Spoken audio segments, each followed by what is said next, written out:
Okay. Welcome back to GamesNow lecture series. I'm Anna-Kaisa Kultima, and this is straight from Aalto University, not during the COVID time though, in a sense of a physical location, but still it's Aalto University lecture series about game development, about trends in the industry, about emerging and dominant things that happens right now, as the GamesNow title gives you the cue. Together with Solip Park, we are here to host you an amazing one more lecture for the spring. Solip, how are you today? Yeah, that's good. How are you? I'm great. The weather is perfect in Helsinki, and during the weekend there has been almost like a summertime feel walking down the city. So that's absolutely amazing and gives you a lot of energy, I guess. But we are happy streaming. Too. Although you can't see the weather in this blue screen, but still, yeah. I can assure you that the weather is amazing here in Finland. The summer we could lie, coming. yeah. But anyway, so it's a perfect day, also perfect day for streaming, and perfect day of talking about streaming. So there is a new kind of trend, a way, which is like, is it dominant or is it emergent? I'm not sure. It's pretty dominant in certain ways, but also a trend that not too many game developers always follow. So this is a great opportunity for us to discuss a bit more how then the future of streaming and kind of viewing games and being passive or active player, and how all sorts of all these things happen in the future, I guess. So today we have two nice speakers, Chris and Robin, talking about their experiences with this trend. So yeah, let's introduce our speakers, I guess. Okay, so just like Anna-Kaisa said, we have two speakers, and as you can see in the banner up there, one, we have Christopher Hamilton, the Director of Developer Relations at Genvid Technologies. Chris is being an expert in game production, localization, business development, and partner relations. And he has been working in the video game industry for more than 14 years. And our second speaker, also up in the banner, is Robin Squire, who is a co-founder of Black Block and has been working there as CEO since 2018. He is a marketing expert, actually, and a strategist, and a lifelong MMO player who is now aiming to bring large-scale connected open worlds to mobile. So we have amazing speakers, very interesting topic to discuss. Pretty impressive. And like the regular way of the lecture, we have the presentations, and then we also have the questions and answer at the end. And today we have a special treat, also an after party at our Discord channel, but a bit more of that later on the lecture. But let's say hello to our speakers. Hi, Chris and Robin. Hello. Hello.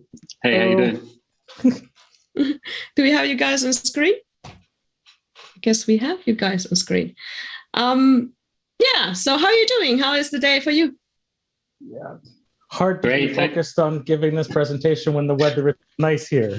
But it's still nice that the weather is finally, that the sun has finally come out and the weather is finally nice. We hope it lasts. Yeah, it will last. It will last. So yeah, are you excited to share your insights to the topics? Definitely. Mm-hmm. Very excited. So let's get into the business, and let's give the stage to Chris. You're ready, I guess, to show your presentation, and we'll be silent unless there's something to ask. And people, you can chat about your questions on the chat box. Yeah, go ahead, Chris. Okay, is the screen's all there? Almost set? Great. Hi, everybody. Welcome to this presentation on the next generation of interactive streaming. I'll just cover a little bit about myself and Genvid Technologies. I will talk about massive interactive live events, or MILES. I'll talk about spectator-centric design and 3 levels of interactivity, and then I'll jump into Rival Peak, a multi-million-dollar collaboration that we had with Facebook, and do a postmortem on that project. And I guess then I'll hand it over to Robin, and we'll take questions after his presentation. Before I get started, I do want to talk about what Genvid is not, because there do seem to be some misconceptions regarding what we do. So I'll say that Genvid is not a streamer tool. We are not cloud computing, we're native cloud streaming. And the difference is that we scale more cheaply than multiplayer servers. And then we are not a platform. We are not competing with Twitch. Rather, we're a preferred Twitch partner, but we're platform agnostic. We have games on Twitch, YouTube, Facebook. All of these platforms have different audiences, and we feel it's important for developers to choose the platform that best fits their game. So my name is Christopher Hamilton, and I'm the Director of Developer Relations in Europe for Genvid Technologies. I've been in the industry since 2007, and here are some of the better known companies that I've worked for on the left. I'm an American. I used to live in St. Petersburg, Russia. I speak Russian, and I have been based in Helsinki since 2014, and I'm still working on my Finnish. It's quite a ways to go. I've been mainly in production and partner relation roles with a lot of live ops experience at Rovio. I also feel very strongly about giving back to the community by working with various organizations, which you can see on the right. I'm on the boards of the IGDA and the Finnish Game Jam. I'm still very involved in IGDA Finland. My undergraduate degree was on the environment and media and raising awareness through science reporting. And I'm looking at games as a more modern media for this, and have been working with a number of companies and initiatives like Playing for the Planet with UNEP, and just initiatives to work with charities to raise awareness. I'm an advisor for For Good Games, which is a small company here in Helsinki, and I've been slowly building a special interest group for this under the IGDA umbrella. So if anybody's interested in any of this, do feel free to reach out to me after the talk. Genvid Technologies was founded in 2016 by some Square Enix veterans. It is a US headquartered startup with offices in New York, LA, Montreal, Tokyo, and Berlin. I'm in Helsinki. Technically, I'm out of the Berlin office. The company is backed by some leading games VCs like Galaxy Interactive and Makers Fund, and we have people from both of those funds on our board. And to my delight, we have amazing advisors like ex-Square Enix CEO Yuichi Wada, digital media executive Matt Ball, Anna Sweet, who was instrumental in building Valve and Steam into what they are today, and JT Gleason, who was at Twitch for more than 8 years in key roles in leading both partner and developer relations. We have a stalwart team of highly talented folks that are a lot of fun to work with. Many have worked at Blizzard, Riot, Square Enix, Ubisoft, and Wargaming, and have rich experience in game development, esports, and live ops. And you can see the variety in terms of ethnicity and gender. There's also diversity in background, experience, and age. We feel it's very important to have a diverse team help us tackle a lot of these streaming experiences that we're helping companies to create. Our mission is to power the future of interactive media. We believe that people love shared experiences, more so when their participation matters. Be it gaming, sports, reality TV, these are the events that become water cooler moments in the office, or these days, perhaps just what people are chatting about in the random channel on Slack. And we are already working with top-tier platforms, leagues, and events to create those experiences. Games and traditional media are at a point of convergence, perhaps an ongoing evolution of convergence as media is trying to become more engaging, like games are. And some games are addressing a larger audience of spectators by creating non-gaming experiences and interactions for them. So when talking about interactive streaming, it could be something like the Netflix choose your own adventure style Bandersnatch. It could be the Zoom revolution that we're in now with people talking to one another and asking questions. But long story short, both sides are trying to become more interactive and increase their mass market appeal. This is happening now, and game developers should be thinking about this ongoing shift in paradigm and the new forms of gameplay that players and viewers can have together. And I'll touch on that a bit later. Interactivity is the future of mass media content. And massive interactive live events, or what we call MILES, are the next step in this evolution, turning passive viewers into active participants. We seek to disrupt the traditional broadcast experience by offering increased interactivity and a better viewing experience for the widest possible audience. So MILES are cloud-powered, highly engaging, and interactive live broadcast events that allow anyone to be part of a large audience while directly participating in a meaningful way. MILES combine the best of lean forward gaming, lean back TV, and the thrill of live entertainment.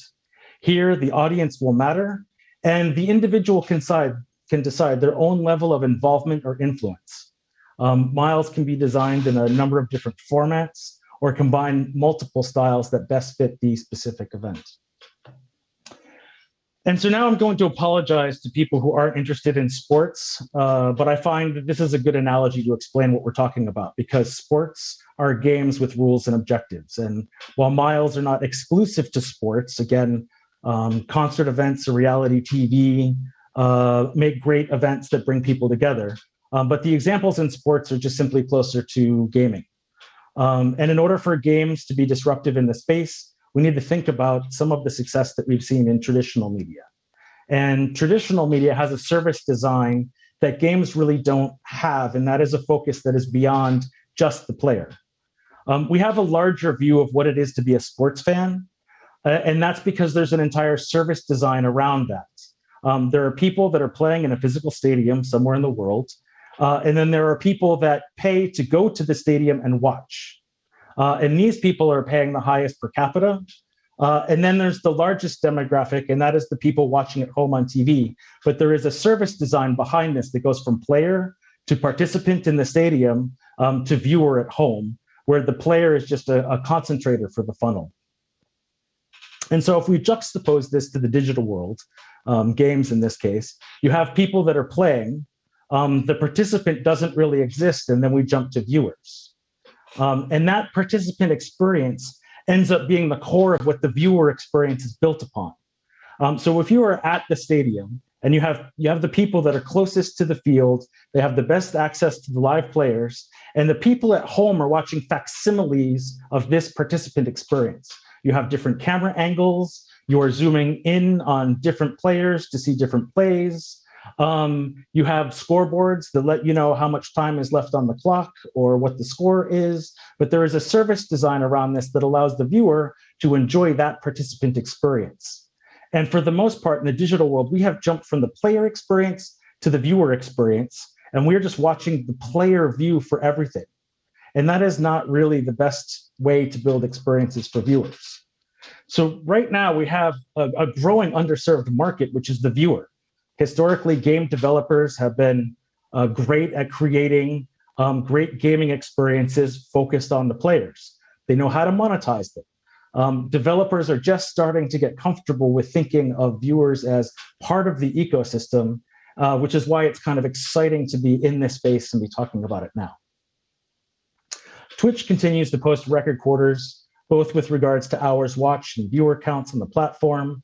There's a bit of seasonality in the statistics, and clearly the ongoing global pandemic caused a spike in viewership, but there was significant growth before COVID-19, and it seems COVID has simply accelerated these trends. Now, again, apologies to the people in the audience who don't know anything about baseball, but in many ways, this highlights my point of why viewers are underserved, because most streaming experiences look something like this.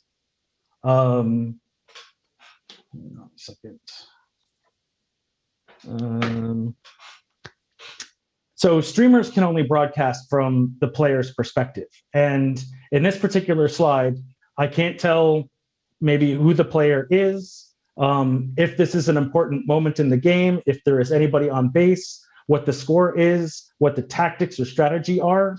So it's really difficult to follow what's happening in this game.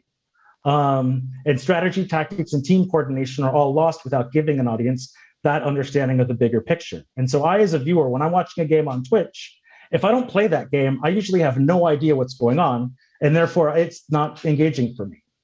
And so it's important to note that game developers, and not streamers, but game developers are in the best position to address viewership of their games. Game developers have the ability to put in new camera angles. They can create interactive experiences that address viewers. They can provide data that help explain what is going on in the game. And it's important to note that professional sports are spectator-driven businesses. So game developers are only now starting to build spectator-centric value into their games and tap into this audience. So we at Genvid are focused on that participant experience. We feel by creating a value-driven participant experience that has multiple layers of engagement where viewers can affect what they are watching, we can create a really cool funnel that benefits everyone in the ecosystem, players, participants, and viewers alike. So again, think of the physical world. Players aren't paying. For the most part, they are being paid. Participants are in the stadium are paying the most, but they're at the stadium and likely having the most fun. And it's because of that participant experience that they are able to create that viewer experience and drive the most revenue through broadcast rights. So players are the core demographic that developers are thinking about today. They're basically, they're the only monetized segment today. Interactive viewers, again, another way of saying participants are an opportunity. Game developers make interactive experiences geared towards players, but there is an opportunity in making interactive experiences for viewers. And spectators benefit from an enhanced, more enjoyable, and more importantly, more understandable experience that will help drive fandom and value. So what does this mean? People go to stadiums to enjoy that rich experience. They get that through understanding the game or the music if it's a concert, and they want to go to an event knowing that they are competent about what they are watching. So here are ways that we can add value and create enjoyment competency in fandom. So here on the left are some slide. We have a slide of bird's eye view camera angles and maps that can be toggled off that can provide users with, again, that big picture that was sort of missing in that baseball slide. I can select a new camera angle. I can pull up live stats that help me follow my favorite player. I can compare my favorite player against other players or other fan favorites. I can see tactics as they come around on the map. And this just helps create a competent audience that understands what's going on in the game, and understanding increases engagement. Jumping to the middle, unlike sports, video games are constantly evolving. We live in a world of live ops, and the rules and the gameplay change over time. So it's important to tell viewers what's going on so they can understand what they are watching. This is super important to help novices get into the experience. And in fact, most people that are watching streamers today, they are watching to sort of learn tips and tricks from players that are really good at the game. And that is sort of an onboarding process. And this is also a way of re-engaging potential players that you may have lost. So let's say that there's an RPG event that's happening. I have an ogre that was powerful from before. There's a weekend event. Ogres have a 2x buff for the weekend. Maybe I see this by going to the interactive live stream on Twitch, and I go, oh, hey, I have that powerful ogre from before. Let's dust him off and see what he can do. And then jumping to the last slide, you have viewer interactions where the viewer can reach out and touch the game and actually impact and affect what is happening by perhaps providing the player with a lifeline by sending some extra health, or trolling them by setting some traps. So when thinking about the different types of interactivity, we like to structure our thinking a little bit. So we tend to break this down into 3 different tiers, the first of which is informational. And again, this is just giving viewers information, and the goal here is to have a competent viewer. So like being able to adjust the volume on a traditional broadcast, you should be able to adjust things like stats or data, and being able to toggle things off, like what's in a player's inventory, maps, and where they are on those maps. And this is just data that is sent along with a stream of audio and video. So it's just a sort of a HTML5 web overlay on top of video. The next tier is customizable, and this is the idea that you have different demographics and different interest groups that are watching your game and giving them each a native experience. So this could be a localized version in their own language, or it could be allowing them to cater information to a specific team or a specific player that an audience is following. It could be something like giving different cameras or different language options. In esports, we're already beginning to see segmentation between, say, an English or Korean specific channels. And this helps create that sort of home and away feeling, and shoutcasters talking about specific teams. So the easiest way to think about this is customized cameras and customized data feeds with separate chat or cheering functions. And again, this is just web overlay on top of video, so it's really not hard to do. And then last, and this is where game developers usually jump to first, and that is the influential tier. And this is where viewers can reach out and touch the game and have that effect on the player experience. Be it something like cheering, where I just tap on a icon on the overlay and I can cheer for specific players. And that might have a visual representation, or it might have an audio representation where the players can actually hear cheering noises in their headsets, or it could be something more impactful. So it could be something very nuanced, like I can cheer and the cheering might buff an NPC or a boss character, and it might make those enemies more powerful. And the viewers enjoy that because it gives something more challenging to the players. And then maybe the players get much better drops as a result of these buffed characters. Or it could be something more impactful, like buying a grenade, throwing it into the middle of a match and just seeing what it does. Or sending in supply drops and then watching all the players race after the goods. We start with the informational tiers just because it's the easiest to implement. It's just exposing data and putting it in a web overlay. Customizable tends to take more time to figure out what optimal camera angles the developers may want to put in. And this can be really tricky, actually. I was working with a team that was working on a racing game, and we wanted to have different kind of overhead sky cameras in, but they hadn't actually drawn that part of the world. And so we had to choose cameras that didn't expose unmade parts of the game, which made choosing some of the camera angles more challenging. And we ended up having more follow cams that would follow some of the racers instead. And then obviously, influential is the hardest. It takes a lot of time to figure out player balance and enabling viewer inputs that are fun for both the viewers and the players in a way that it doesn't completely destroy the player experience.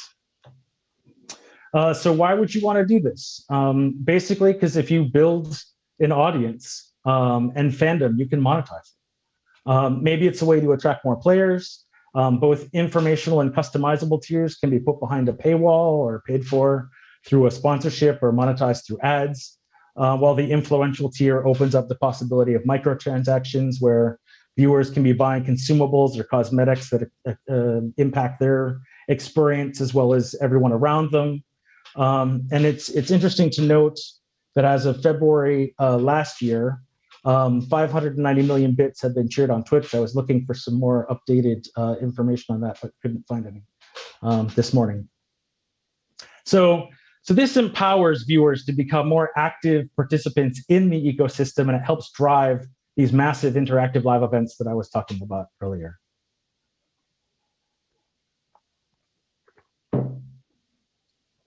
And so now I'll move on to Rival Peak. Rival Peak, for anybody who didn't hear about it, was basically a new unique interactive reality show that Facebook debuted on December 2nd. It got a lot of attention from both industry insiders and the general media. And so I'll start this off with just a very quick overview of some of the statistics, and then I'll explain some of the elements more in detail. The project originally ran from December 2nd to March 3rd, with more than 100 million minutes being viewed. It's currently running in a rerun mode now that I'll actually demonstrate a little bit later. There were 55 times the amount of minutes watched difference between week 1 and week 13. And perhaps this is the best indicator since Facebook didn't start marketing the game until week 3.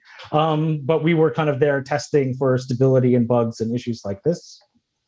There were a number of sort of core interactions that the audience could engage with, and most of them were engaged with the storyline by reading the dialogues. And then there were other sort of voting and choices and mini games like match threes and memory games that other audience participation events and ways that viewers could participate. As development went along, we added things to help gamify the experience and to make things more understandable to the viewers. And in terms of basic demographics, the top 5 countries were the United States, Mexico, Brazil, India, and the Philippines. I was very surprised. I have an extensive experience in making casual games, which is really more geared towards women. And this experience to me felt more like a very casual sort of fishbowl type experience where all you could do is tapping. So I was very surprised that men had actually edged out women in terms of the audience. And I was honestly quite surprised that so few people engage on Facebook on PC these days, but I guess that's more telling of my age than anything else. And now I'll explain a little bit more about Rival Peak itself. Rival Peak was powered by Genvid Technologies with design and creative by Pipeworks Studios and DJ2 Entertainment. And while Rival Peak looks like a game, it is a culmination of a decade's worth of effort to create the world's first native cloud streaming experience. So we can say that Rival Peak isn't a game, rather it is a massive interactive live event. It is built on the idea that interactive stories should not be based, or the interactive story should be based around an entire audience, not just a single viewer, that your decision should have consequences to you and everybody else that is involved in the experience, and that there are no do-overs, there's no pausing, there's no way to know who's going to win. During the 12-week run, the world of Rival Peak didn't stop. Its characters were constantly in motion, and the story unfolded as the audience participated and played along. So while Facebook lacks an extension program like Twitch, it does have the world's leading HTML5 platform. So we worked with Facebook Gaming to use an HTML5 video player to put the live streams from our tech into 13 different Facebook instant games, and then link them all together to reach Facebook's 2 billion users around the world instantly. Nothing to download and install. It works on low-end Android devices that are a pain for developers to support, and it is highly accessible. And it is really the fact that it works so well on low-end Android devices as to why we perform so well in markets like Brazil, Mexico, India, and the Philippines. And so I find that quite interesting. As a Mile, Rival Peak is made up of 3 components. There is the Facebook instant game, which, as I mentioned, was actually 13 instant games all linked together. And that's one for each artificial intelligent character stream, and then one for the main home stream. It is a persistent world. And this part is similar to the reality show Big Brother, where there's an audience. The audience can follow them 24/7 and kind of know what the contestants are doing. The contestants are all driven by a very sophisticated AI that was developed by Pipeworks Studios, and all the voting takes place through audience participation events, or APEs, or APEs as we call them, which are various user interactions that I'll touch upon later in the demo. But the contestant with the lowest score at the end of each week is eliminated, and the audience votes by engaging with them through the simulation. The second part of the Mile is a companion show called Rival Speak. It was a Facebook Watch original show that was hosted by Will Wheaton. And it was more than just a companion show. He guides the audience deeper into the world, its secrets and its characters. And this part of the show was actually more like Lost, with a very complex storyline filled with conspiracy theories and total craziness dreamed up by the team at DJ2 Entertainment. And the narrative here serves as sort of the experience's metagame, so to say. It was really more than a wrap-up show. It went through what happened, but Will interviewed the contestants. He provided more information of their background and set the story up for the following week. And it was a bit challenging because Will and the producers did not know who was getting eliminated week on week. So it was truly a crazy production schedule that I'll also touch on later. And then there's actually the social platform itself. With the Rival Peak page on Facebook, there were several fan pages that provided additional information and ways for the audience to follow what was happening, get caught up in the storyline, find out more information about the contestants. And it's interesting that people would before watch something like Game of Thrones and sort of live tweet their reactions to what was happening. And this was happening all right on Facebook's platform. So before I want to jump into the demo, I want to get you caught up to speed with what's happening in the sim, which is a little challenging because it's a little bit like summarizing the whole, I don't know how many seasons of Lost in just a few minutes. So when Rival Peak began way back in December, it really looked like a digitally animated TV reality show. There were 12 AI contestants, each with different backgrounds, sort of struggling to survive in the Pacific Northwest. And then the sort of storyline got a little weird. Jeb saw a haunted floating axe in the camp. Antonio started having strange dreams. Then maybe all the contestants were having the same strange dream. The audience, through their participation, helped the contestants traverse the map, only to have the group split by a landslide. They ran through haunted woods, discovered a secret bunker, only to be forced into some sort of post-apocalyptic wasteland by a mudslide. So fans sort of quickly pieced together that there was too much coordination and that maybe the mysterious Tangram Labs, the so-called sponsors behind the reality show competition, may have some more sinister motives here. So in the rerun of everything, we are sort of slightly past the midpoint, which originally was somewhere late January, I want to say. All of the characters that have been eliminated in the game have returned to the game in this bunker that you can see here, which is they're sort of on a side quest of sorts, helping the audience sort of figure out what's going on and unravel the mystery behind the game, behind the narrative, behind Rival Peak and Tangram Labs. And while they're eliminated and can't win, they're still back. And with that, I will actually jump into the game. And so it will load right now into Facebook. And so this is basically the landing page. This is a stream that will cycle through all the different characters and the AI driven people. Just some basic elements, some information as to what's going on in the game. There's sort of a Facebook login multiplier here on the left. This tells me sort of what day that we're in. This will refresh the screen. This is sort of me, as you can see my wonderful little face here. And this just tells me kind of which characters I've been following the most, who's been getting most of my votes. Achievements and leaderboards that we put in to make really gamify the experience a little bit more. It's available in eFigs, basic tutorial that we can run through. I have the sound effects off simply because all of these different characters have different music. And I quite like the electronic music of Winter, and so I just usually have her going on in the background, and it's sort of fun background music. We added just a quick link to watch all of the sort of cutscenes that happen sort of throughout the various stages of the game, and then link directly to all the issues of Rival Speak, which they get truly insane by the end. Then you can see Winter here is kind of doing jumping jacks. We'll jump to Winter's screen by just tapping her icon down here below. Again, this is video. So what you see that's not loaded in the video, these are all sort of UI elements. Everything else is part of a live stream that's streaming sort of right out of the cloud into Facebook. And so we can see that she has this activity. She's getting exercise. I can tap here and help speed up her getting exercise. So this is what I was talking about before, one of these audience participation events.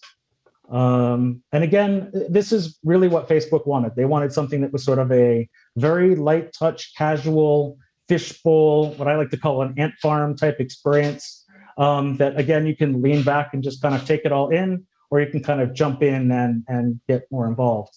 There's also sort of a daily vote, where we can give the contestants a clue, or you lie disguised as a clue. I'll be kind and just say, let's just give them a clue. Submit that. So that's the daily votes.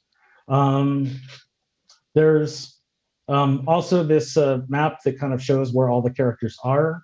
And you can see we've got 6 characters in an underground subway system in the bunker, and then 6 that are in this research area. And then let's see what Jeb's doing. We'll jump to Jeb's screen. He might have something going on. He is, I guess he's getting warm by the fire. We'll see if I can find somebody that's got a more interesting task that we can do. Okay, so here, Sabun is figuring out what he should do next. In this case, look around, get warm, or socialize. He's been fairly social. Eats, I think he needs to get warm. So we'll say get warm, vote and play. And then here I just get thrown into sort of a match 3 minigame type thing to get involved with. I'm not going to really bother with this, but eventually this will count down. If I made the same vote as a number of other people have made, then I'll get some bonus points for this, and Sabon will get some bonus points for my sort of involvement with him. But that is basically the crux of Rival Peak. We can come back to this later if we want. Put this back into full screen mode.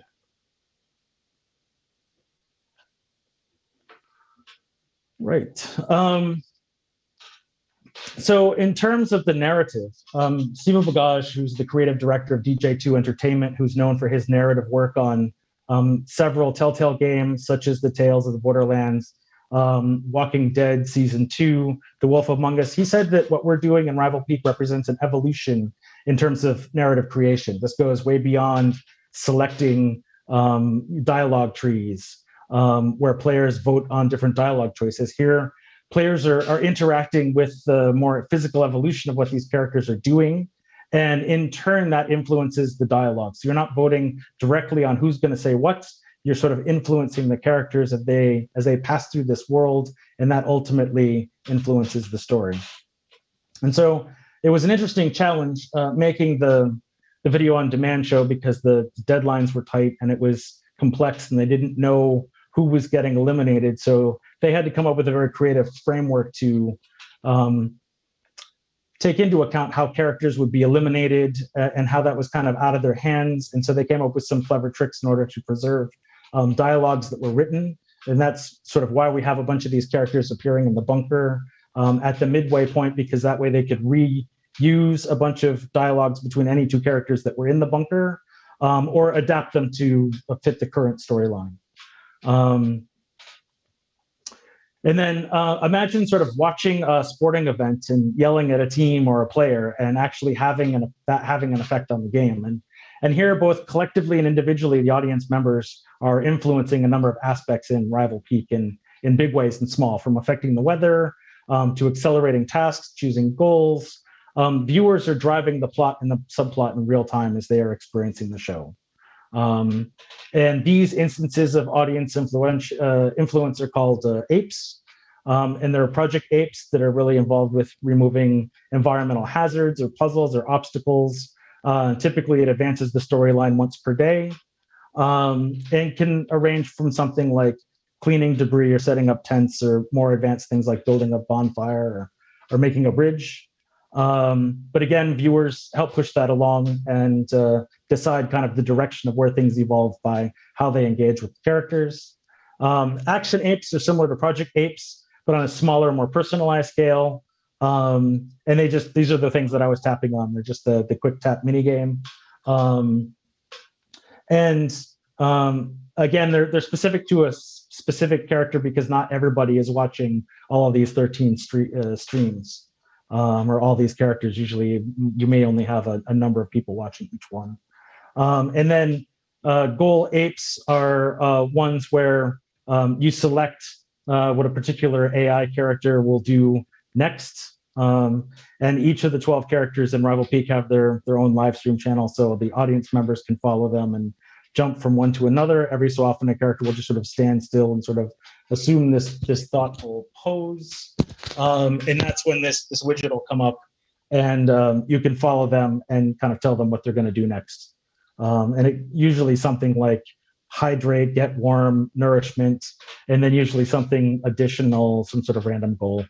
And then viewers can select one of those and play a mini game and sort of push the thing forward. So with Rival Speak, we knew some of the segments in advance, but we didn't know who was going to get eliminated each week. So as a result, we had to rapidly change dialogue, scenes, and animations to release the Rival Speak episode each week. A typical week had a lot of changes based on those interactions, and user scores were counted from Saturday to Friday, with the cutoff being Friday evenings. That gave us the weekend to sort of readjust everything and the storyline. Will was shot on Monday. Production and editing took place on Tuesdays. And then on Wednesdays, the instant game would go down. We would upload the next week's worth of content. And then an episode of Rival Speak would air 6 p.m. Pacific time, with new streams coming back up at 6:30 Pacific time. We had QA teams and marketing teams working 24/7 to respond to each user's issues, post new content on the character pages and other Facebook pages, and just ensure that streams were up and running normally. The live operation team was every so often having to push new code or reset things. We had one player stream, for whatever reason, the AI in the game got stuck on a wolf and was running around following this wolf for 20 minutes. And so it took some time to reset that. In terms of Rival Peak itself, miles are new. The tech stack is unique, and it was a bit of a challenge doing all of this amidst a global pandemic. And kind of amazing that we did the whole thing in roughly 7 months. And so since we were very unsure how this was going to work out, we held off on marketing for the first couple of weeks just so that we could do bug testing, learn, adjust, get feedback from players. And we realized that we needed to more clearly explain what new users should do. The original landing page was meant to be something that was clean with no UI, and a lot of this was just really confusing for a lot of people. So we added this little tiny description on the left.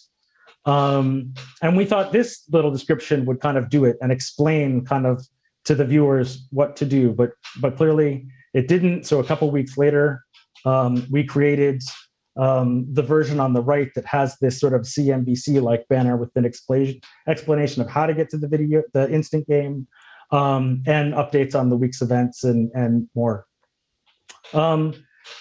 We also thought that there was enough interactivity for the audience, and for most of the fans it really was, but a lot of people still wanted to interact with people.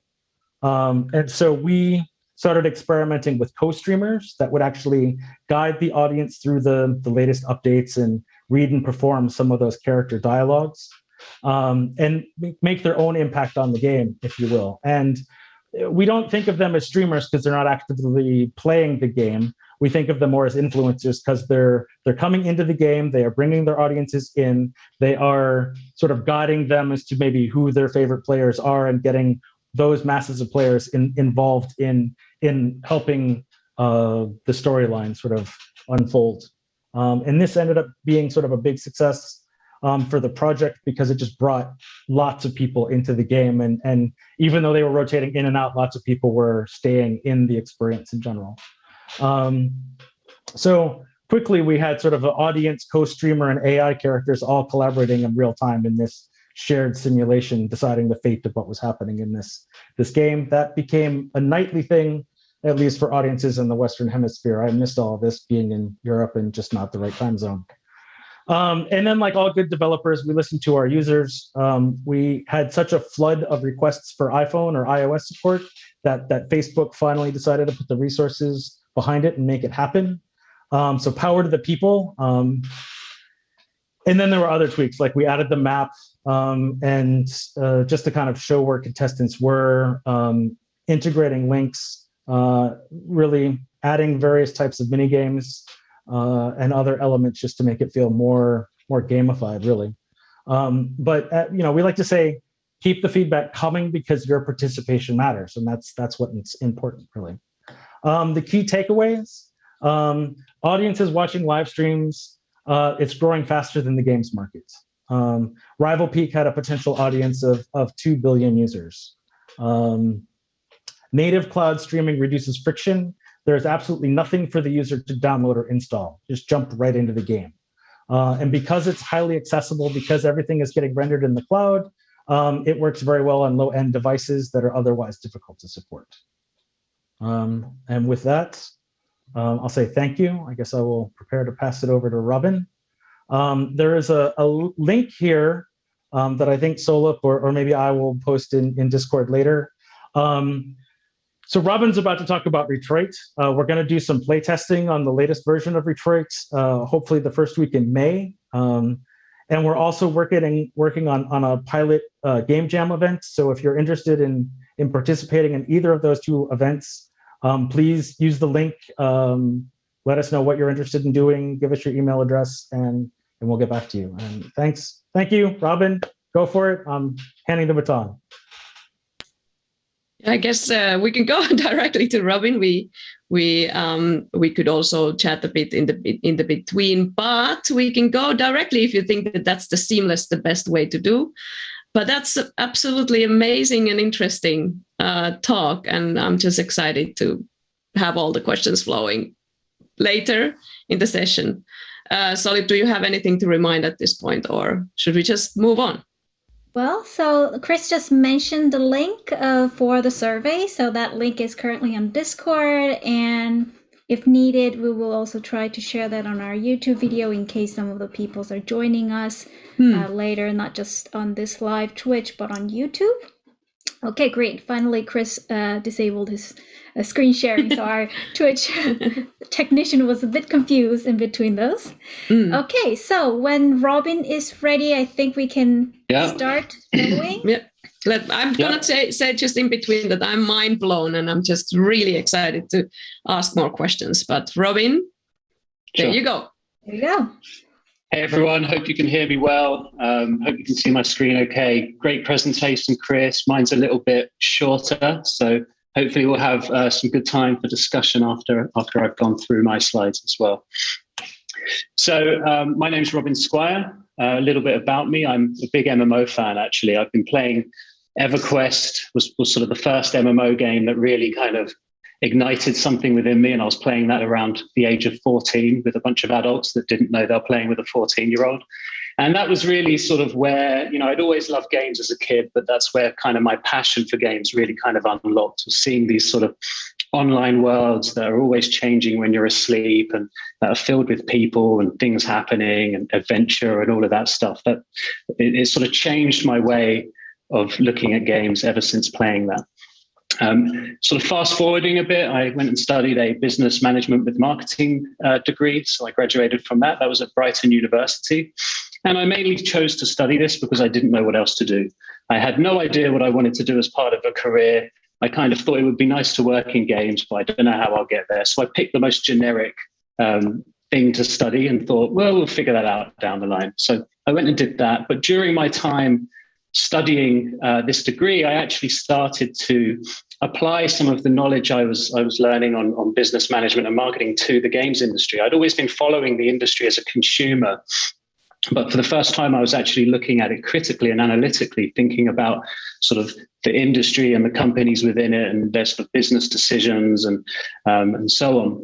And that really made me kind of really, really want to work in games. So I started then pivoting my dissertation or thesis into games industry cases and things like that. And I came out of university and was like, I'm going to work in games. I'm going to either work in games PR or I'm going to work in journalism, because those are kind of aligned with what I already had studied and kind of what I already knew how to do.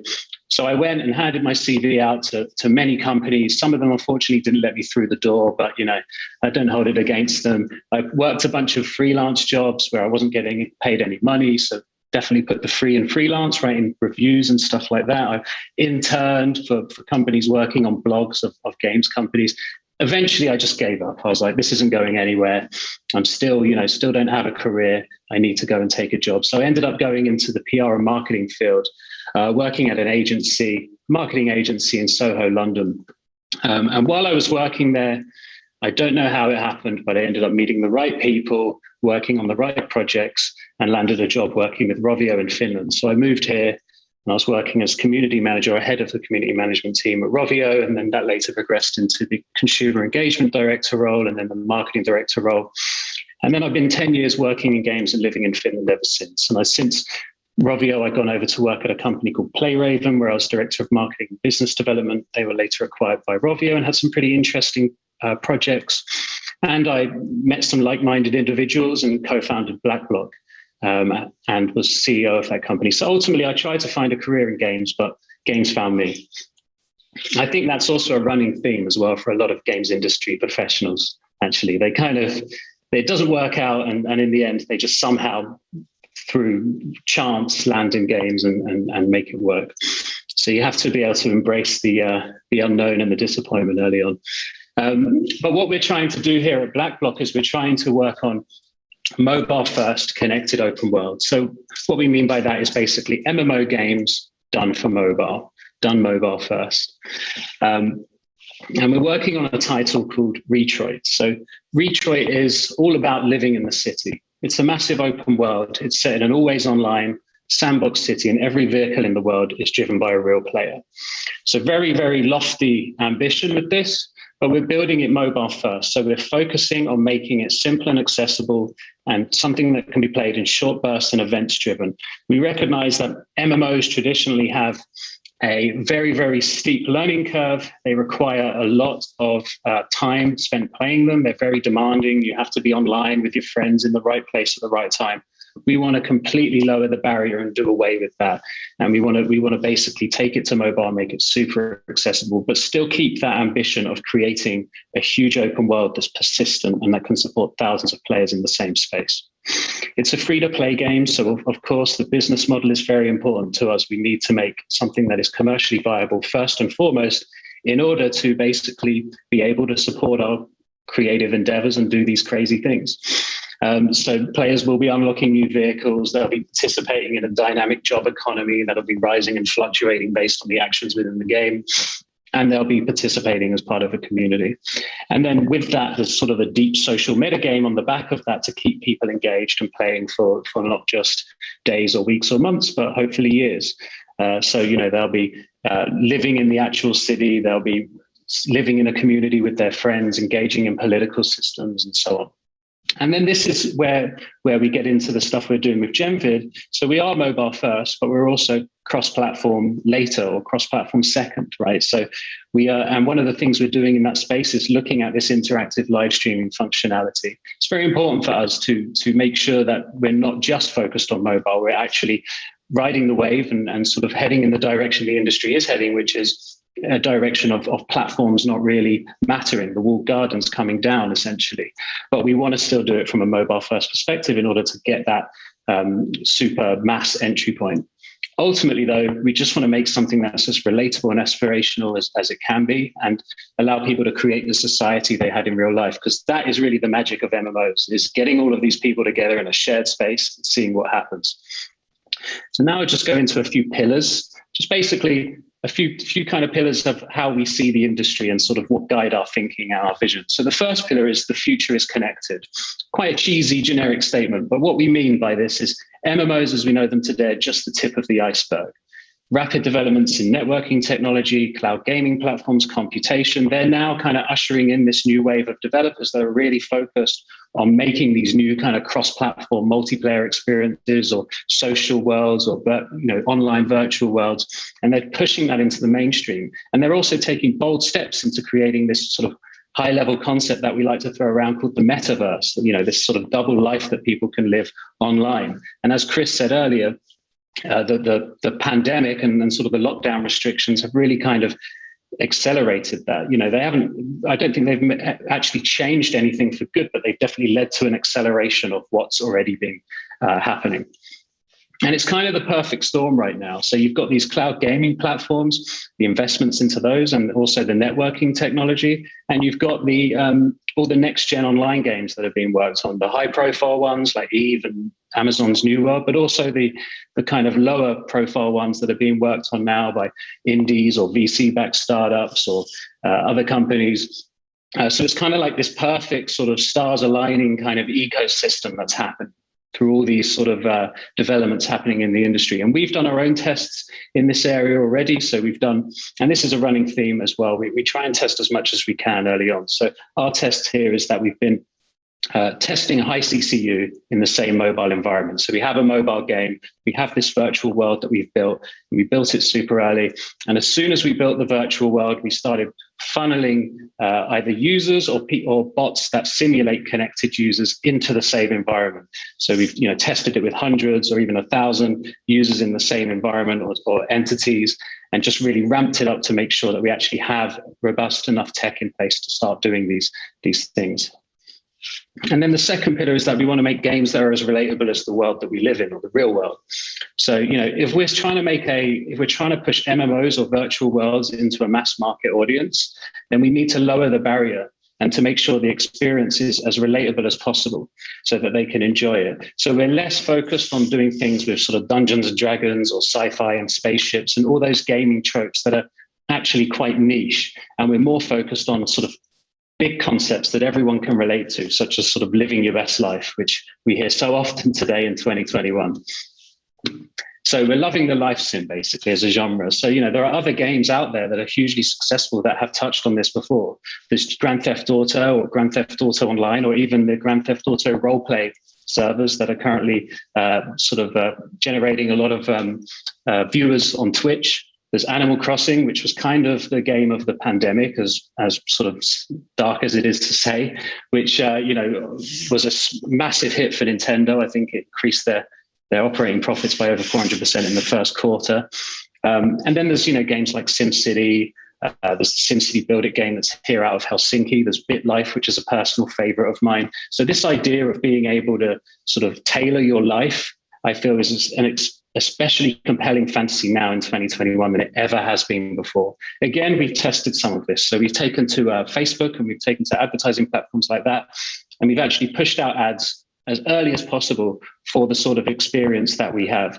So we've advertised different things you can do in our city, such as joining the police or working as a fire engine or repairing the city, and all these kind of concepts that we think people might relate to.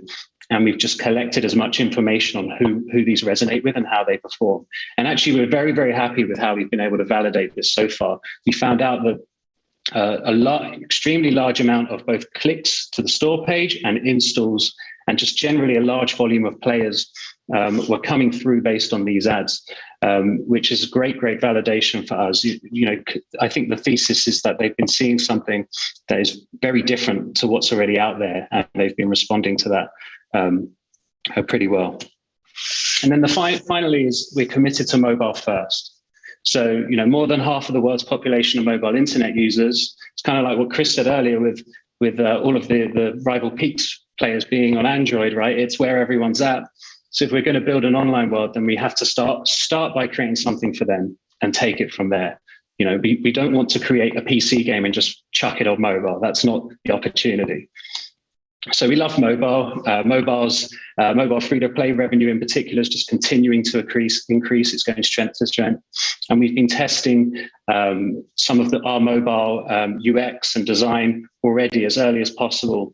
And we've been able to refine that early on. And actually going back to the tests we did on Facebook here, being able to get so many users into the game by running tests with these kinds of ads has allowed us to refine the game a lot more rapidly than we otherwise might have been able to, at a much lower cost as well.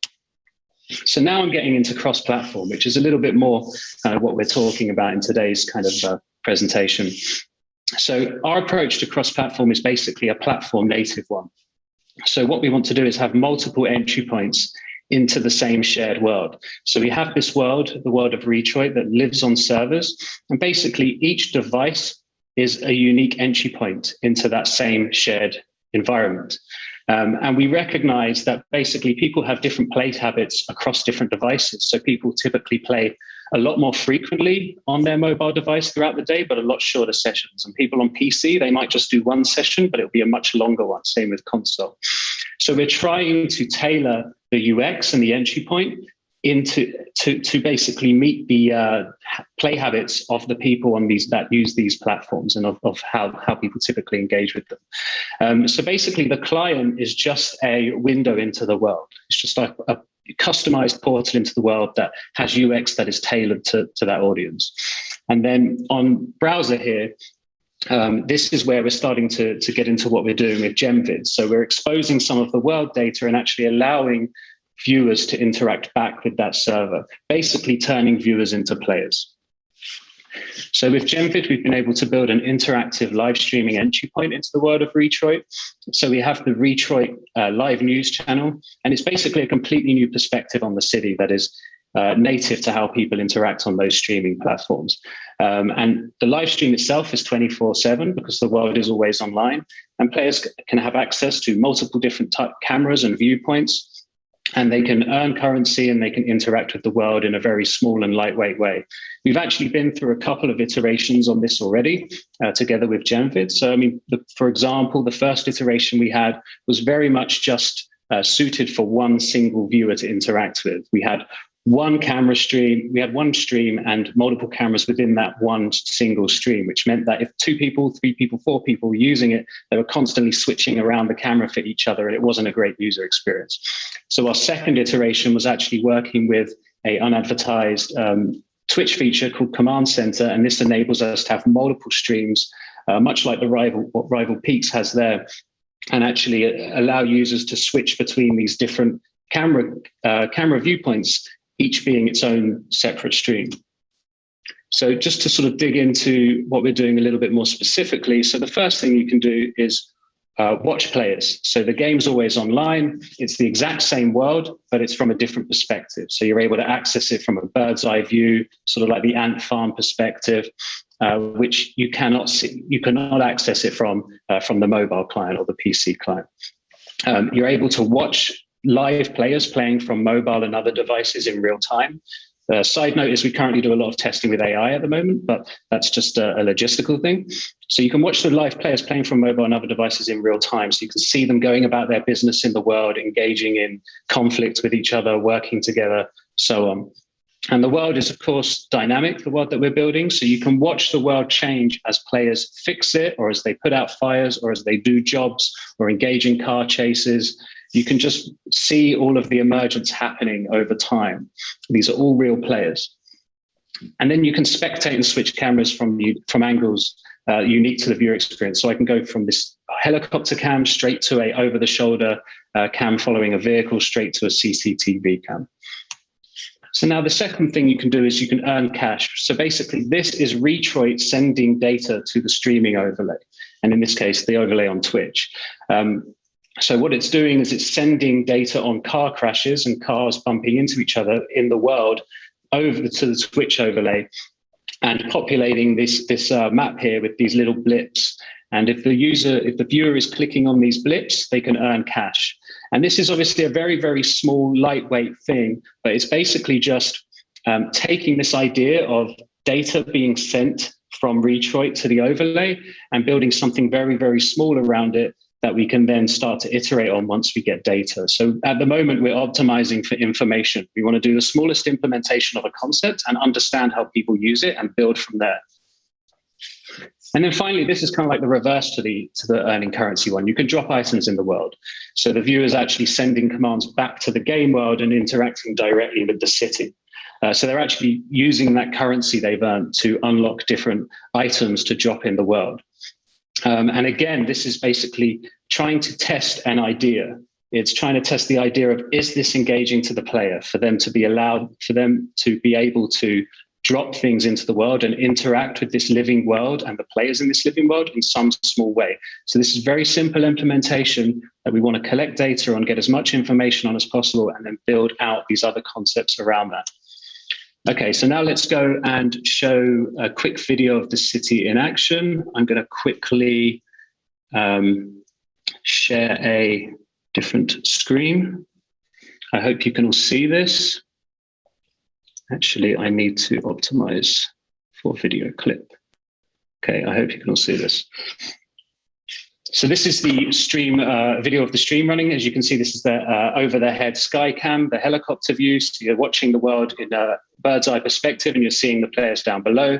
This is the follow cam, so it's going from behind the individual players, and you can access all of these cameras just on the fly. You can click over to them. So now we've got the crash report. So all of the data on car crashes is being sent to the surface here of this city map, and the user is able to click on that and earn currency. So again, it's that thing of sending data from the game to the overlay. And then once you've got that currency, you can drop items into the world. So I can drop a soccer ball straight into the world. That players can knock about the world and it'll smash all the destructibles. You can drop an exploding pinata, which will explode upon impact, or you can drop a security van, which players can basically chase after. It's like a giant piggy bank or something, right? It's filled with cash, and they can go and be very opportunistic and break the law and take it down and get some money. And it doesn't end well for the security van here. So that's just a quick look there of the stream. I'll go back to the presentation now. So ultimately what we're trying to do is we're trying to build the cable network for the city of Retroit. We want to turn this Twitch stream into a 24/7 TV network, and we want players to be able to watch a live feed of the world and interact through these different channels. So we've already shown you the news channel, where we're testing out a few of those early functionalities. But then we want to have the shopping channel, and that will be where all of the item stuff will live. That's where you can drop all the items into the world and communicate with the city in that way. So we'll end up moving that to having its own sort of overlay that's tailored to that sort of theme. And then similarly, we'll move on to the business programming or Bloom Bag network, channel, which is where all of the sort of data communicating back to the overlay will happen. So, that'll be where you can trade in stocks that are being rising and fluctuating based on the businesses in Retroit and so on. So basically what we're trying to do is test the simplest implementation of this stream and build out from there and see if our assumptions are correct or incorrect. So main takeaways is one, online worlds are cross-platformable. This is not a word, but I don't care. It's my word for this presentation. So what I mean by this is basically when you have a world that lives on servers and is always connected and always online, you can have many different entry points into that same shared world. You can have the mobile entry point, you can have the PC entry point, you can have the stream entry point, like what we've worked on with Genvid. It's a huge opportunity to have all these entry points going into the same shared world, and it doesn't have to be a completely different experience or a completely different world. Similarly, audiences differ across platforms. So not all of these entry points need to be the same. Cross-platform doesn't have to be putting the exact same game across every single platform. People most likely don't want to play a PC game on mobile, and people most likely don't want to play a mobile game on PC, and so on. So then the opportunity really is to think about how do the audiences interact with these different platforms, and what is the best tailored experience for those audiences? And then it's simply to build early and test early, right? Try and collect. If you're doing something new, if you're innovating, try and collect as much information as early as possible and either validate your assumptions or disprove them. And so this kind of brings me on nicely to the last slide, which is we want you to become a Retroiter. So help us test the mobile and streaming experiences. You can either head over to www.retroit.io, or you can go directly to our Discord, which the link should be given in the chat quite shortly. And as Chris mentioned, we're going to do a play test with the stream on there pretty soon. And as a bonus, we'll also be letting people play test the mobile experience and PC experience and whatnot as well. Thank you. Sorry about the technical difficulties. Thank you so much, Robin. That's super interesting. Let's go into the discussion mode, I guess. Sure.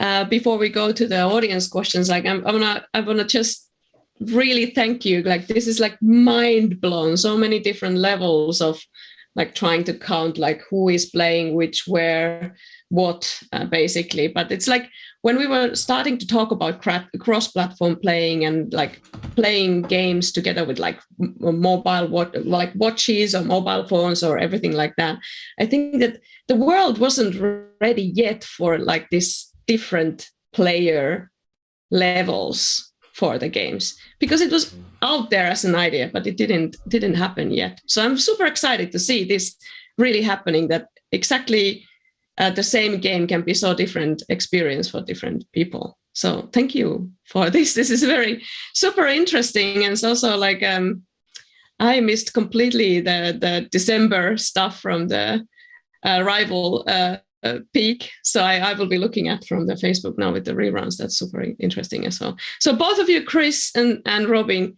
thank you for your insight. I have one question. Is like, how difficult is this to explain to people who don't know about games, or even people that are like very experienced game developers? A couple of words about that. Is it difficult to get your message through?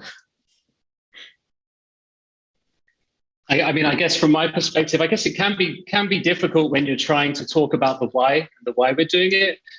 Because obviously, yeah, it does take quite a bit of explanation, and also, when you have kind of like a vision, it's kind of, hard to really explain that without actually just showing it, right? So sometimes the easiest thing to do is just to show it. And I think that that's also when just thinking about people who don't understand games, if you show them a city that you can switch the cameras around on, they instantly get it. Or if you show them a mobile game where you can play in the world and drive around, do some jobs and engage with other people, they'll instantly understand it. So it can be hard to explain, but it's like one of those things that when you show it, people get it.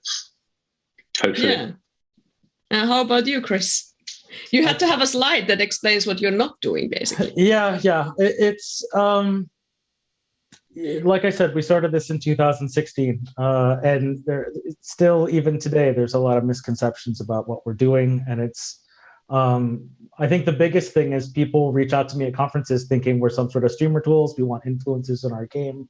And that's not necessarily the approach that we want to take. And I think I explained very well why we don't want to take that approach in terms of game design and really designing more for viewers and creating more viewer-centric concept. And I agree with Robin. It's much easier to show this to people and show some game demos. And Rival Peak obviously gave the company a huge boost in terms of visibility and has made it a lot easier to kind of talk about what we're doing. So hopefully smoother roads ahead, but like it's game development. This is, fits and starts, and we'll make mistakes and we'll, break things as we go, because that's how this goes. It's also like So go ahead, Robin. I was just going to say, and actually, like at least what we're doing at Blackblock, I feel like sometimes I make it sound more complicated than it is. It's actually quite simple, right? We just have a world that's on a server and we let people interact through different platforms with it, and it's just kind of as simple as that in a way. And I guess conceptually it can sound like quite massive, but actually it's quite simple. But there's also this idea of, I've been talking about this a lot recently, that the games and non-games platforms and things and PCs, artwork, they are just getting much more closer together and mixing. So we're kind of losing this island vibe of games are games and then there's all sorts of other media. So this is exciting because this is really giving you the kind of understanding of the different connections between sport events. You are creating a cable TV experience for a game, like all sorts of convergence is happening right there. So it's exciting to see, like, where do we have a game, and where does it become like a TV show, and where does the TV show become game? Because they actually already built, if we think about reality shows or even a fiction, that people try to do guesswork, for instance, in order to kind of participate cognitively to the show. So there is a lot of gameness in the traditional media as well, depending on how we look at it. But super exciting. What's going to happen next? What is your forecast for thinking about in time scale? When do we all have games like this? When does this become a dominant trend? What do you think? It's super difficult for me to put a timeline on any of this.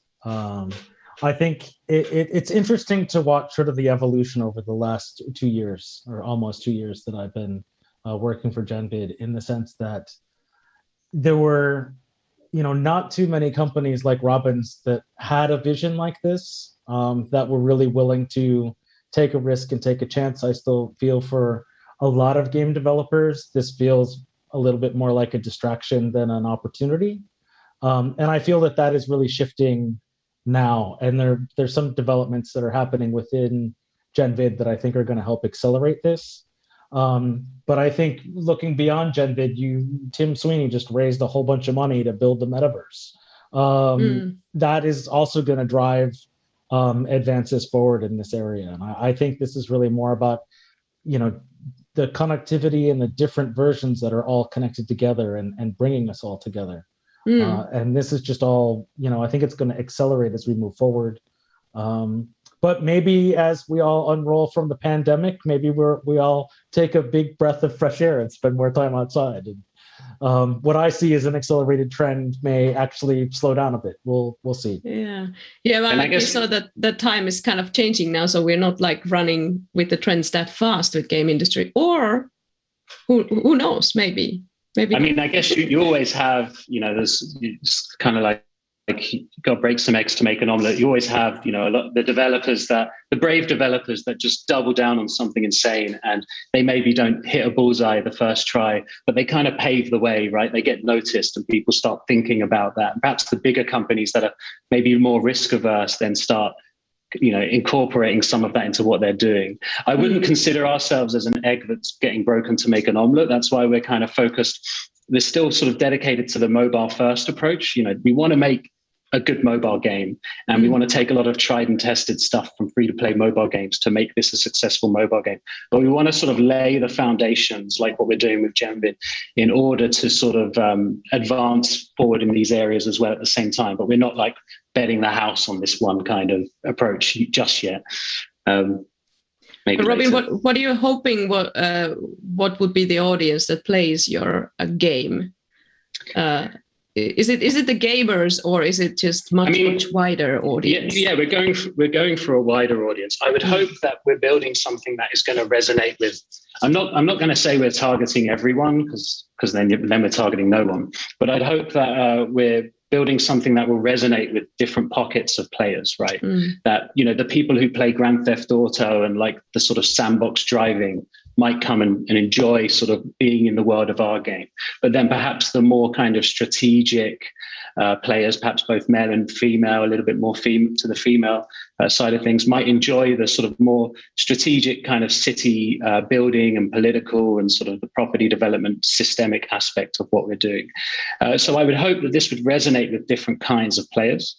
And really, I think the opportunity with having multiple entry points and having something so low barrier as the Genvid stream is to get critical mass as well. And I always love this example of Agario, that game where you just control the little circles and absorb other circles. That came out on Android and iOS, and it had a super accessible browser version.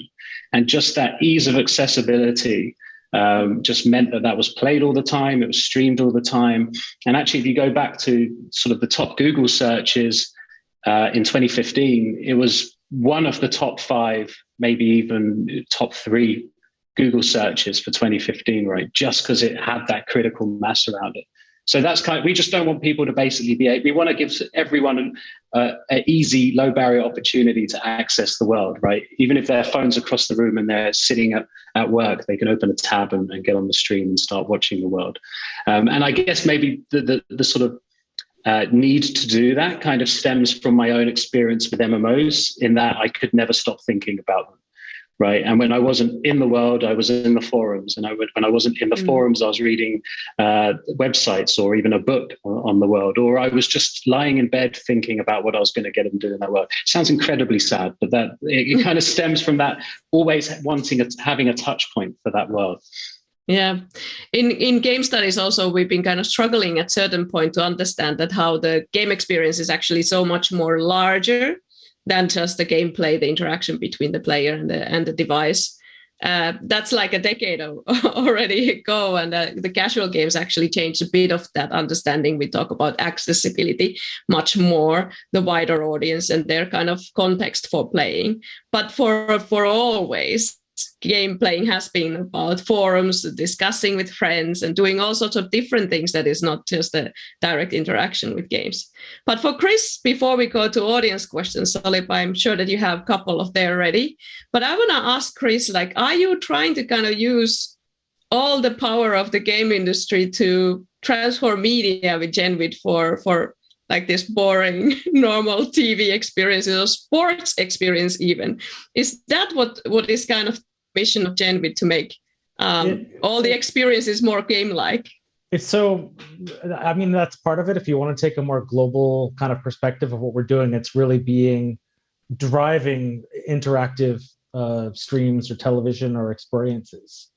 And there is a vertical in the company that's looking at sports and how to make actual sporting events more interactive.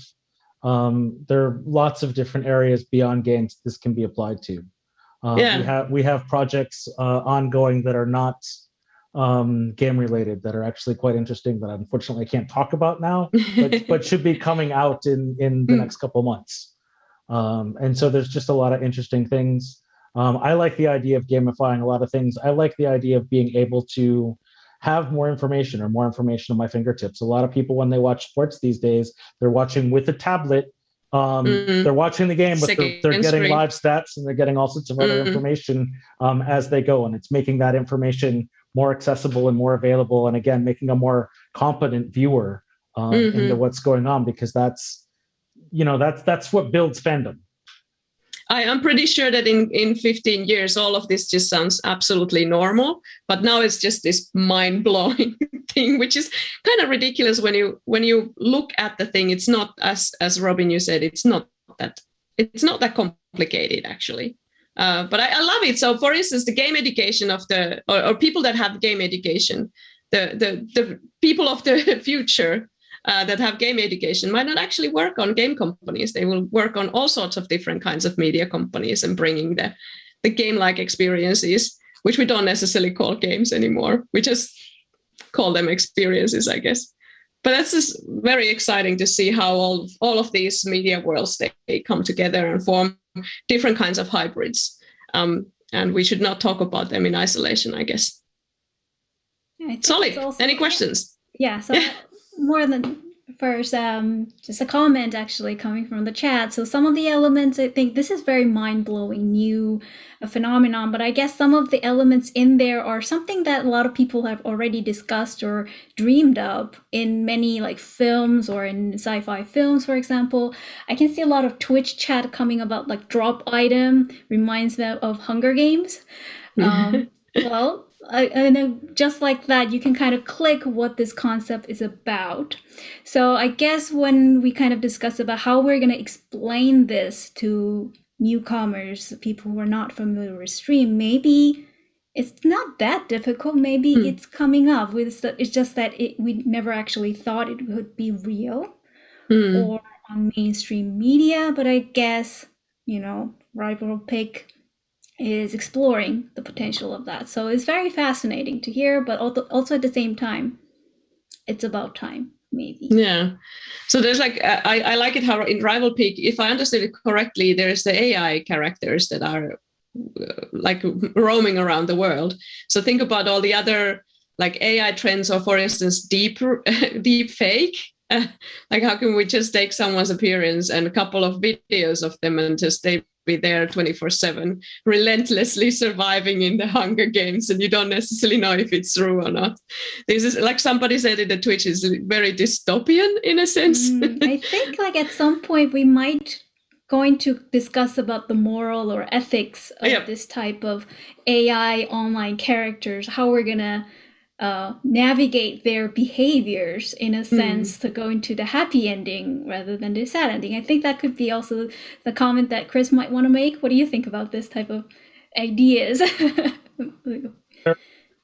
think it's very interesting, a lot of the exploration that's happening in AI. There was a point with Pipeworks that was experimenting with all this, where they took some of the animal brains. So like we didn't see any examples, but there are wolves, there are deer, there's all sorts of animals that are populating this sort of forest land that everybody's in. And I think they put a feral wolf brain into one of the characters for a while, and it was running around doing all sorts of crazy things. I don't know, with regards to ethics and whatnot. I think there are a lot of social impacts for this whole thing that can go one way or the other, and sort of, nuclear power, all this sort of stuff. Like once it's out of the bottle, once you let that genie out of the bottle, it can be used for good, it can be used for bad. It depends on who wants to use it and for what. And it's not like we can't stop it, so it makes sense to kind of keep going with it. But setting up some sort of guidelines to try to keep things in a more, safe or ethical usage, I think is important. Yeah, I think you can extend that to virtual worlds and online worlds and sort of the ethics of those, and even social media in general, right? I guess that can that kind of permeates through everything and is always a consideration. Yeah, there is a reason why Facebook doesn't have like thumb down, even though all the Finns would want to have the thumb down icon. But there is the developers of the platforms or games, then they have to decide what kind of communities they're building, what kind of actions are there available for the players and viewers and participators, whoever we would be calling them. But it's something that for past years, developers have been talking about more to how do you manage the communities so that they don't just, go around in the wild and do whatever they want to. This can be your management style though, but there is a lot of developers that just push for very strict positive communities because that's what they want their product to be about, so to speak. So that it's not just the experience of the typical game experience of playing the game with a gamepad or something, but it's the entire community and experience what's going on all around. And this is making it very visible that it's a design choice everywhere, so to speak. Yeah, that's what we're trying to do with Retroy is we don't want to restrict players, but we're trying to incentivize players to think like a community and work collaboratively rather than against each other. And we still give people a little bit of leeway to be bad, but the real incentive and the real progress is made when people actually start playing together and working together and being more collaborative and at a high level in the longer term thinking about their community and thinking about what kind of little district, they all live in districts, and what kind of district in the city do they want to have, right? Do they want to have one that's super green, or do they want to have one that's super industrial, or giving them the levers and the knobs and dials to sort of make those decisions, but have the game kind of react to those decisions as well. So, if they're super, if they invest in all the businesses, then they're going to if they have high tax rates, then they're going to have a lot of money to invest in all the businesses, and they're going to get a lot of perks together as a community. Whereas if they have low tax rates, they're going to maybe not have so much to spend on the surrounding infrastructure, but they may have more money to spend on themselves. Little things like that. We want to kind of get people thinking and encourage people to be collaborative. And it's just systems. It doesn't have to be super complicated. It's just systems. Would it be like a similar case with the Retroid then, to have like EVE Online, that you could hire someone in the community to an actual job outside the game because they're so skilled already? Yeah, I love like those sorts of stories that come out of EVE Online. I think it's just so amazing, and I think I probably spend more time. I'm not a huge player of EVE Online just because it's got such a steep learning curve, and I'm limited on time. But I spend so much time just reading about all of these stories and sort of learning about it from that angle. And so, yeah, definitely, we're definitely inspired by that. I guess we're just trying to think of things in simple systems, though. So you probably could hire someone to do something that's going to be very simple, what they can do. We're not going to add too much fidelity and make it too involved that we end up driving people away from it. Right. In terms of like the system, like we were talking about like how the stories by the audience can be built up, just like you mentioned in EVE Online, there's such a drama and stories around there. And that it also, because of there is like a system that allows people to build their own narrative and stories behind it. In that sense, we actually had a lot of questions that came out from our audience about this, like how the developers should approach to make that happen. So one of the questions that I'm curious about, developer perspective on designing for interactive spectator participation mode. So the question is, can this, in theory, can be implemented on top of the existing game, or should be something that developers have to think of from the day one, from the get-go? What's your thought on this? Are we talking about sort of enabling emergence? Is that kind of the question? Because I guess so. Yeah. I mean, I guess for what we're doing, we want to embrace that emergence, or I think randomness was the words used in one of the early questions that you mentioned. Yeah, we want to embrace that, right? That is especially from a spectator side of things, like from the Genvid tech. That's really interesting. The fact that you can have a world sort of on a second screen while you're working and actually see something break out in the world. You can see a huge pile up in traffic, or you can see a chase happening, or you can see that a building's on fire. Sort of being able to allow for all of that sort of emergence and those sorts of player stories, and just having sort of Twitch and other streaming platforms as a window into that world, where you can just sort of easily observe that happening. And then as a player, you can make a decision. Do I jump in the world on my phone or on the PC, or do I go on the stream and start interacting in a very lightweight way? Do I drop in some items that might help with that situation or might make it worse? And and just kind of creating this kind of sandbox for people. I think one of the really, really cool things about Genvid is it kind of gives you their technology is that, and sort of interactive live streaming is it gives you no longer just have to read about the player stories on, Kotaku or whatever website you're reading about it. You can just watch them. You have now a window into that world, right? And you don't have to be a 100-hour-a-week player anymore. Chris, do you want to add to that?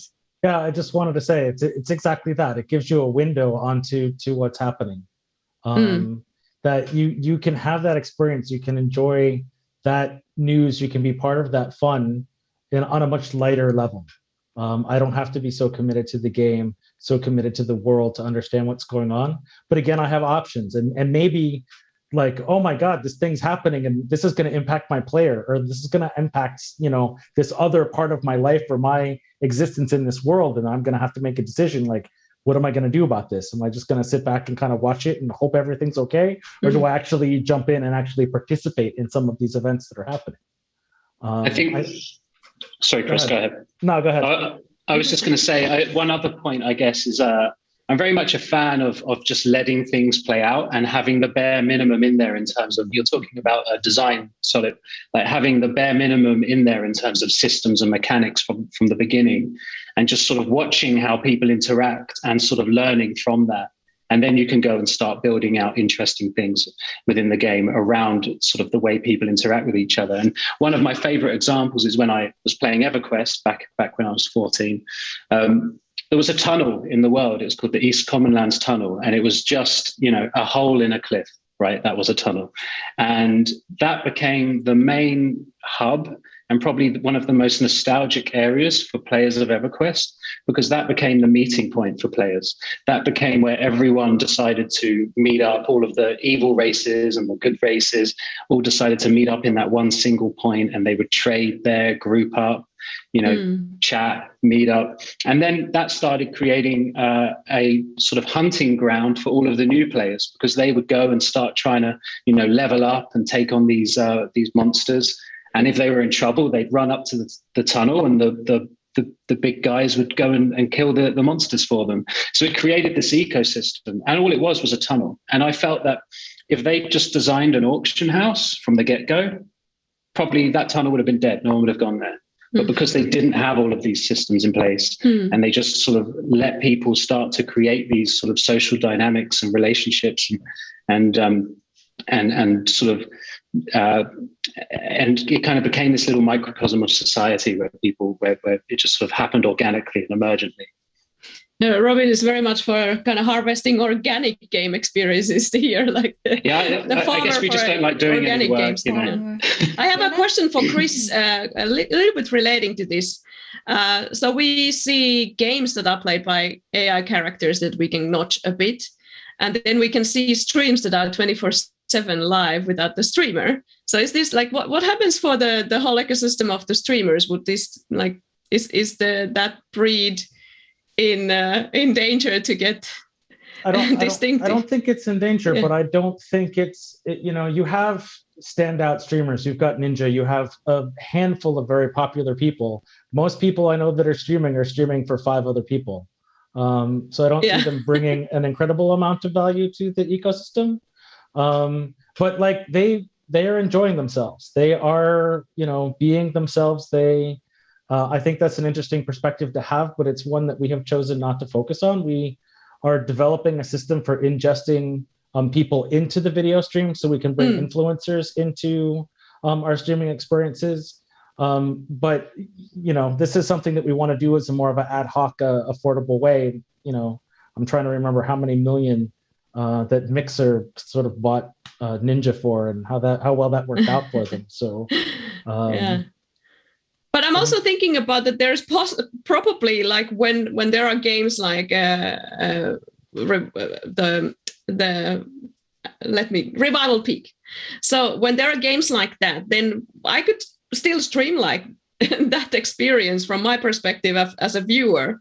So I could still use it as a stream content, which is like giving it one more layer to it, and then I don't know, like how many layers of streaming and interactivity can we put into these experiences? Just a little bit like crazy.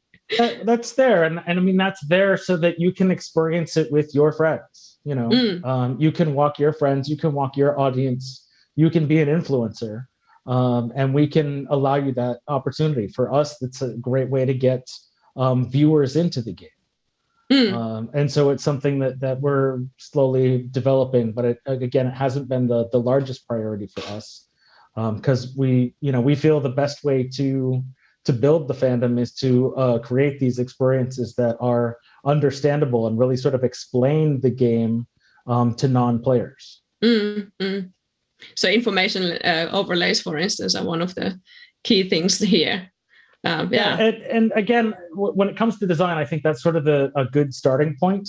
But again, it may not be obvious to people what is the data that I want to expose to the audience. And so that becomes some design questions. And then, as I said before, the earlier you can address it, the earlier you understand where you're going to put those cameras. Like I said, I had that example with the race car game where we wanted to put cameras in places where they didn't design the world. And so we make a design decision. Are we going to put the camera here and draw that world, or are we just going to have some suboptimal cameras?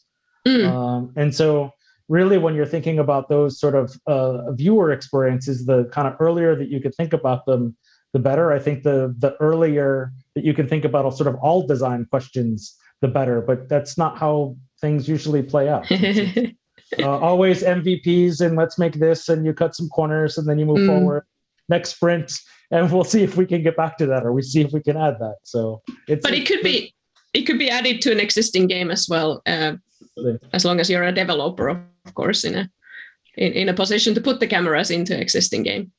Also, just to me, it seems like a more native, more sort of versatile, more shareable alternative to building an HTML5 version of your game as well, right? Like, because if you think about it, right, if we want as many people as possible to access Retroit and want to make it as sort of ubiquitous as possible, then we want a browser version of the game. But then it's like, do we make an HTML5 game, or do we sort of go where the audience is and have a version that works natively on all these streaming platforms, and that is, super easy to share, or you can watch on other devices that enable streaming, and then you can sort of do what Chris and Genvid did with Rival Peaks and have sponsored streamers anyway, and there's nothing stopping like streamers from just playing your game on the phone and streaming, or PC and streaming that anyway, and having that side of things. So it just unlocks more possibilities as well, starting from that point of working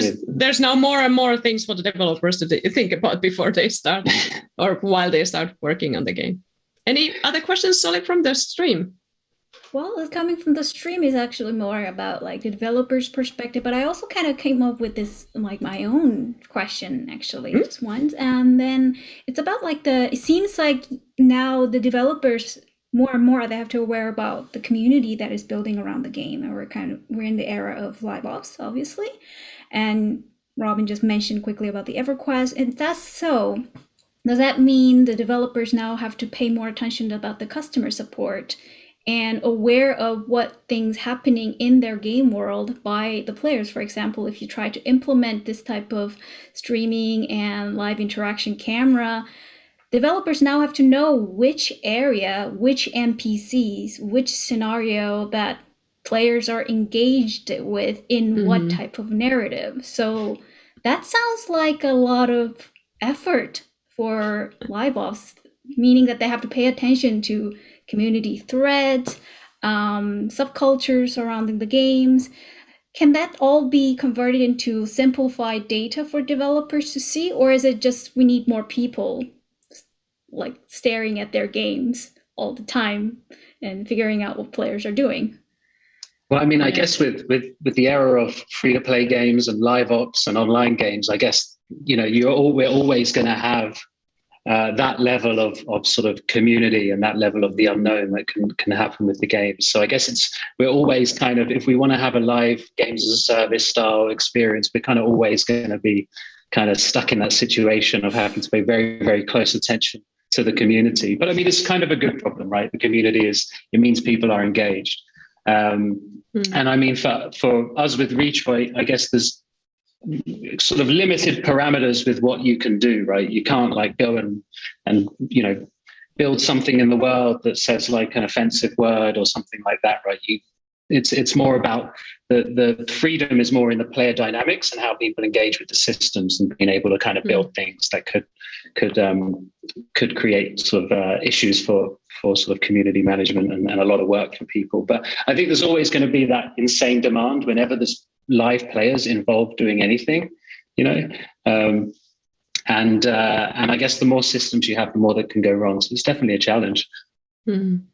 There's other type of other side of this equation, a question about how well does these kind of experiences work with a little amount of players, or kind of just for a shorter time, less players, or in general, if your game doesn't work that well. That was from the stream.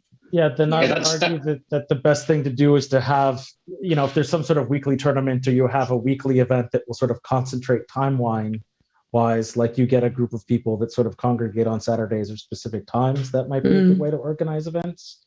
Going back to Solip's question, there are AI-driven things that can help you track what players are doing inside your game. So you can develop heat maps to understand where things are going with CSGO. We have also an Unreal tournament sample, and we set up cameras by the flak cannon because we noticed that there are a lot of firefights that break out there. So you kind of have to sort of, on the one hand, have an MVP type thing and build a world and kind of understand where the hotspots in the game are and kind of build cameras around that.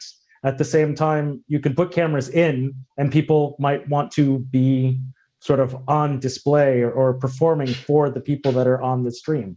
I think there are a number of different approaches that can be taken. Personally, I prefer an MVP approach and kind of put it out there, see what people are doing, understand where the hotspots are, and build sort of spectator experiences around that, and just kind of take it from there. But they're AI tools that you can use to help figure these things out. Yeah, it's definitely about testing as well, and even with Anna Kaiser's point about sort of player density, right? Like we have general kind of hypotheses around sort of what the ideal player density, how many concurrent users make up an active sort of district in the city, and how many concurrent users, how many districts make up a whole city, and how many concurrent users make up a whole city, and all of these kind of numbers. And we have starting points, but then we just need to test them. And definitely, our game is going to be more interesting the more players you have and the more activity that you have around there. But you can always, as Chris said, have different things like heat maps, and you can have AI bots that drop when players drop out. Then the bots sort of make up the numbers for when you're having periods of downtime and you're not sort of at critical mass and peak DAU, for the rest of the year. You can have sort of fail safes like that in place as well. I think this is a great point of kind of thank you again of your great presentations. We're going to move the discussion to our Discord channel. So Solip, do you want to explain a bit what's going to happen in our server? Yes. Okay, so obviously we're sort of running out of time, so this is time for us to move on, and we do want to continue this discussion. So what GamesNow did is that we do have Discord server, and you can find the Discord server link on our website, and we will also share the link on our Twitch chat as well as YouTube. So you can join up, and there's GamesNow after party program that we're now planning to kick off starting from today. So what we're going to do is after this lecture is done, you're going to join us at Discord server, and our guest speakers will be there for roughly about an hour for casual networking, a chat around the text, and you can type in your questions there, and the guest speakers will be also there to answer some of those questions, and feel free to discuss between you guys, between the audience.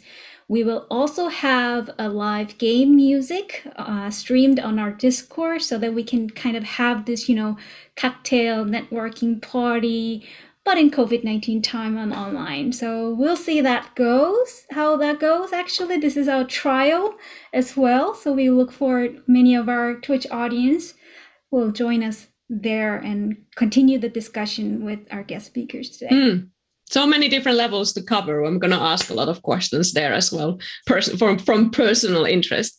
But anyway, thank you so much for everybody joining. Thank you, Chris. Thank you, Robin. Thank you, Solip. And we're going to be back with another lecture soon enough about game jams, actually. So that's going to be our next topic to discuss. And that was also discussed today with this topic. So game jams are very much of a regular tool for everything nowadays. So see you on the Discord, or see you on the next lecture. My name is Anna-Kaisa Kultima. This is GamesNow. GamesNow is an open lecture series run by Aalto University, open for everybody. So feel free to kind of follow and subscribe our channels in different social media platforms to get the best out of this. But yeah, thank you so much. See you again next time. Bye-bye. Bye-bye.